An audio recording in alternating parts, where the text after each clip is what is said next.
amb nosaltres a la Covent Garden Solis, un autèntic luxe per al nostre poble. L'Ajuntament de l'Eliana porta molts anys apostant per la cultura i avui tenim així una prova de la seva aposta per la cultura de culte, la cultura clàssica, la cultura dels 5 segles de música. Per nosaltres avui és una alegria enorme que l'auditori estiga ple de gom a gom, que això hi ha que ficar-ho en valor. De tener a mi lado a Vasco Vasilev, un violinista de talla absolutamente internacional, que es la tercera vez que está con nosotros en el festival y es absolutamente un lujo. Tenemos un programa de concierto de aquellos que realmente hacen afición a la música. Estoy muy contento otra vez en Eliana.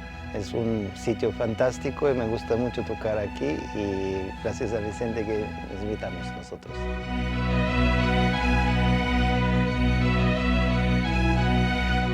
Pues hemos tenido una gran suerte de tener a unos profesionales de esta talla, el concierto precioso, las obras escogidas y la interpretación magistral. Uy, una maravilla, me encanta. Además es que este sitio es maravilloso, genial. Bueno, pues un éxito como siempre que viene la Covent Garden, disfrutamos enormidad y pasamos, de verdad que hemos pasado un éxtasis con esta música barroca en este momento, tan bonita, tan bien conjuntada y tan bien interpretada.